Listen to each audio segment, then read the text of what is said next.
रात का आसमान चांदनी बिखेरता है, लेकिन ये सच है।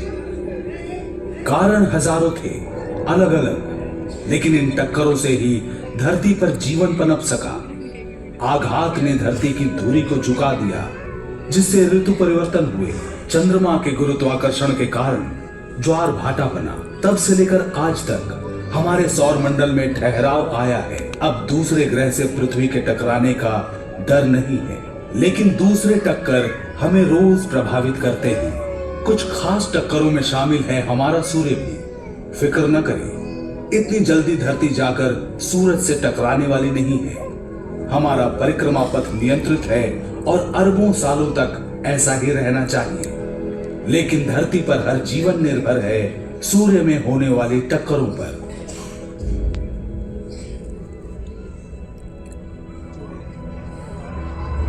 सूर्य एक नक्षत्र है, रात को दिखने वाले दूसरे तारों जैसा। बहुत पास है, इसलिए अलग दिखता है, एक बड़ा चमकीला सुनहरा पिंड। लेकिन सूर्य में कुछ भी सुहाना नहीं है। ये जो गहरे निशान देख रहे हैं, सौर धब्बे हैं। प्रत्येक धब्बे का आकार पृथ्वी जितना।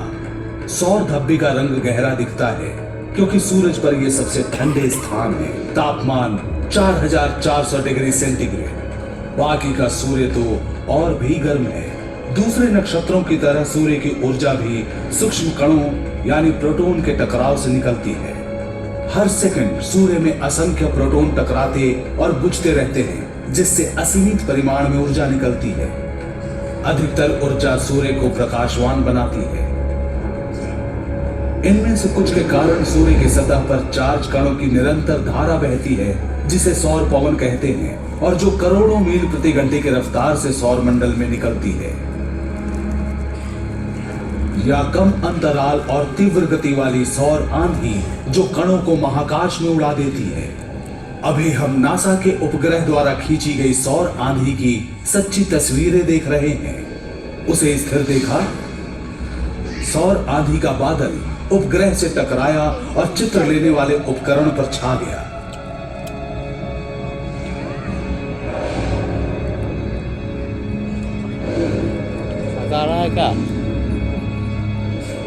सौर पवन का झोंका हर दिन हर पल सौर मंडल के ग्रहों के पार जाता है।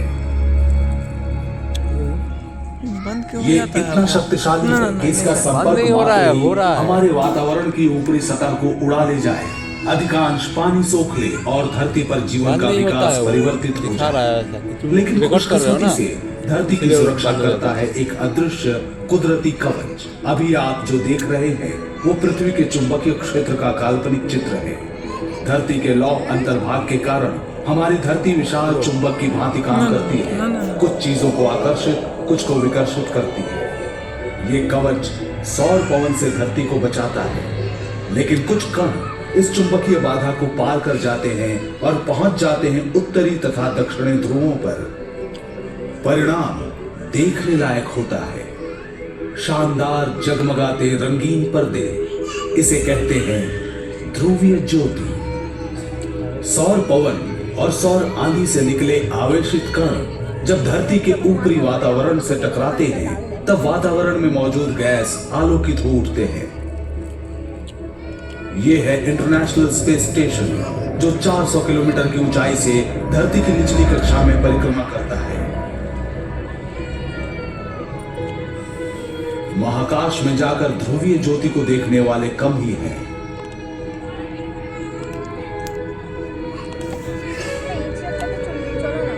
जिस टक्कर के कारण ये ज्योति निकलती है वो धरती की सतह से 100 से 480 किलोमीटर के बीच होती है। जहाजों के उड़ान पथ से भी ऊंचा।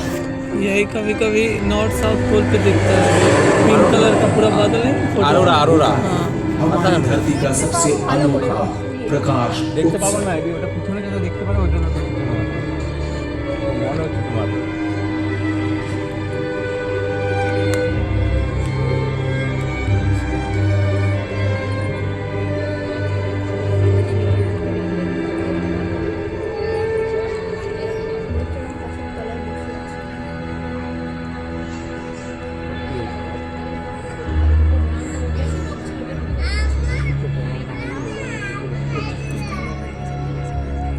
लेकिन जैसा कि हम देख चुके हैं, हर टक्कर का परिणाम खूबसूरत और हानि रहित नहीं होता। उनमें से एक के कारण अविस्मरणीय घटना हुई और धरती पर जीवन का क्रम बदल गया। इसकी शुरुआत हुई वहां जहां एस्टेरॉयड सूर्य की परिक्रमा करते हैं। सौर मंडल के प्रारंभिक 20-30 लाख वर्षों में जब ग्रह बन रहे थे, तब जो चट्टान और धातु के टुकड़े छूट गए, उनसे बने एस्टेरॉयड।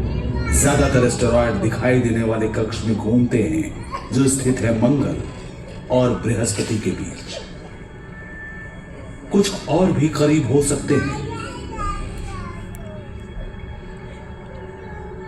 किसी भी साल लाखों में एक मौका हो सकता है कि एस्टेरॉयड धरती से टकराएगा, लेकिन 6.5 करोड़ साल पहले एक टकराया था।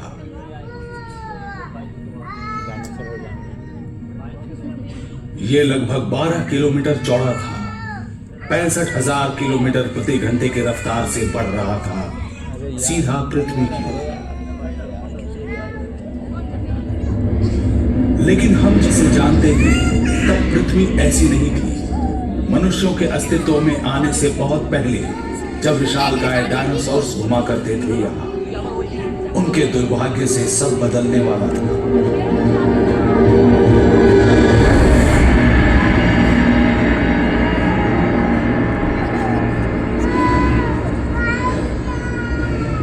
आज जहां मेक्सिको है, यह एस्टेरॉयड वहां टकराया। आग का गोला फूटा, जहां तक नजर जा सकती सब कुछ जलकर राख हो गया। धरती और चट्टानों के टुकड़े भाप बनकर अंतरिक्ष में उड़ गए। जब इन धातुओं की वापस बारिश हुई, वातावरण गर्म हो गया। प्रज्वलित मलबा धरती से आकर टकराता रहा बार बार। हर चीज जिसमें आग लग सकती थी वो जल गई। 1 घंटे तक धरती में चारों ओर तापमान 300 डिग्री सेंटीग्रेड से भी अधिक हो गया, किसी भट्टी के समान गर्म। चारों ओर धुआं और राख फैल गई। 6 महीने तक इतना अंधेरा कि अधिकतर पौधे न उग सके। टक्कर से हुए महाविनाश और ज्वालामुखी विस्फोटों तथा बदलते समुद्र के स्तर के बीच धरती पर मौजूद 3/4 जीवन रूप खत्म हो गए। डायनासोर्स का दौर खत्म हो गया था, लेकिन जीवन नहीं रुकता और उस बार भी जीवन बचा। कुछ डायनासोर्स बच गए, क्रमिक विकास होकर बन गए आज के पक्षी। कुछ स्तनपायी भी बचे, इनका भी नया उद्भव हुआ। सच तो यह है कि वो टक्कर ना होती तो हमारा वर्तमान भी ऐसा ना होता। क्या ऐसी टक्कर फिर से हो सकती है? एस्टेरॉयड अभी भी है। अगर कोई एक सामने आ जाए तो हम क्या करेंगे? इन्हें उड़ा देना कारगर नहीं। छोटी चट्टानों का झुंड टूट पड़ेगा हम पर। लेकिन वैज्ञानिक सालों से इन एस्टेरॉयड के अध्ययन और निरीक्षण में लगे हैं। उन्होंने सुझाया है सरल उपाय। गुरुत्वाकर्षण बल का प्रयोग कर हम उनका रास्ता बदल सकते हैं। ये कुछ इस प्रकार काम करेगा। अगर आप एक स्पेसक्राफ्ट को एस्टेरॉयड के पास से उड़ाएं, तो स्पेसक्राफ्ट का लघु गुरुत्वाकर्षण भी एस्टेरॉयड को थोड़ा ही सही खींचकर उसके गति पथ को बदल सकता है। सालों लग सकते हैं, लेकिन धीरे धीरे एस्टेरॉयड दूसरे गति पथ में चला जाएगा और क्रमशः पृथ्वी से सैकड़ों मील दूर चला जाएगा।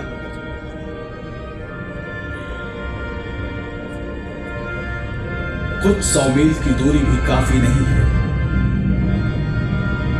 लेकिन हमारी सुरक्षा के लिए पर्याप्त है।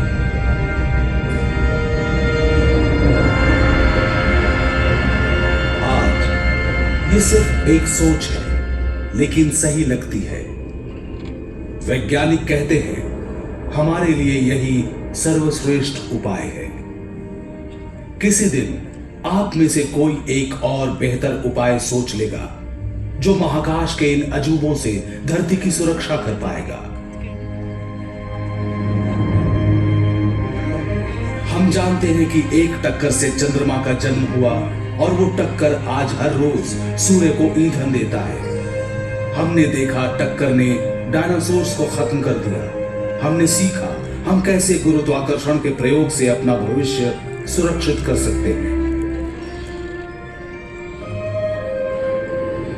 सब कुछ यहीं पर घटित हुआ, पास के महाकाश में।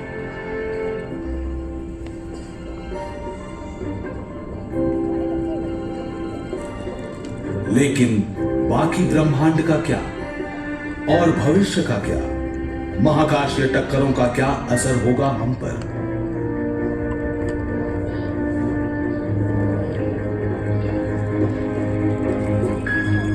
हम आकाश गंगा से आगे बढ़ते हैं, जो हमारे सौर मंडल का घर है।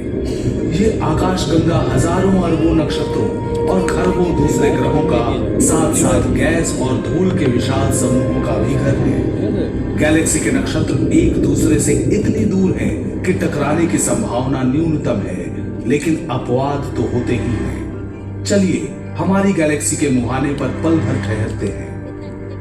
जो नक्षत्र हमारे पास से गुजर रहे हैं वो गोलाकार समूह का हिस्सा हैं। यहाँ सभी तारे ऐसे ठूंसे हुए से रहते हैं कि कभी कभी आपस में भिड़ जाते हैं। ऐसा अमूमन नहीं होता।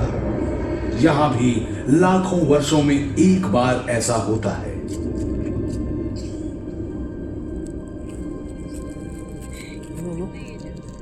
चलिए हम आकाश गंगा से निकलते हैं और जल्दी से पूर्वालोकन करते हैं कि हमारी गैलेक्सी, हमारे ब्रह्मांड के भविष्य में क्या है।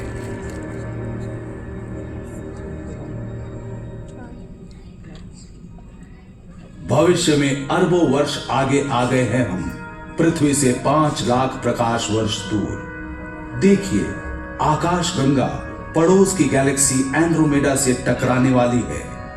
हमने इस दृश्य की गति बढ़ा दी है। आप हर सेकंड में प्रकाश वर्ष की गति से बढ़ रहे हैं। ब्रह्मांड की बाकी चीजों की तरह गैलेक्सी भी भ्रमणशील है। हालांकि एक दूसरे से काफी दूर है, पर गुरुत्वाकर्षण इन्हें बांधे रखता है। ये दो विशाल गैलेक्सियां एक दूसरे के इर्द गिर्द घूमकर महाकाश में नृत्य प्रस्तुत करेंगी। नजरें मिलाकर कभी पास आएंगी, कभी दूर जाएंगी। इन गैलेक्सियों में नक्षत्र और ग्रह दरअसल टकराते नहीं हैं। ये बहुत दूर होते हैं। वैज्ञानिक मानते हैं कि ये पास आकर गुजर जाएंगे, आपस में टकराएंगे गैस और धूल, जिनसे दोनों गैलेक्सी भर जाएगी।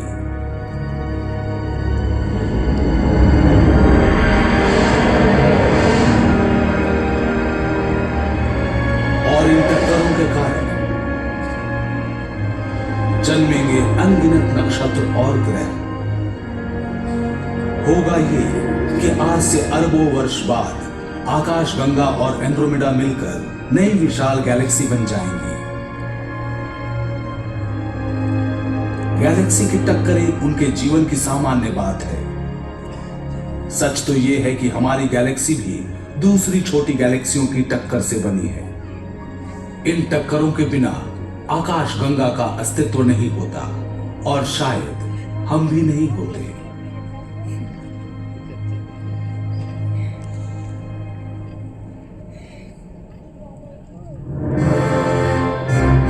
महाकाश की अचरज भरी चकाचौंध वाली टक्करों ने उन चीजों को बनाया जो हमें यूं ही मिल गई। चमकता चांद, सूर्य की गर्मी और प्रकाश, बदलती ऋतुएं,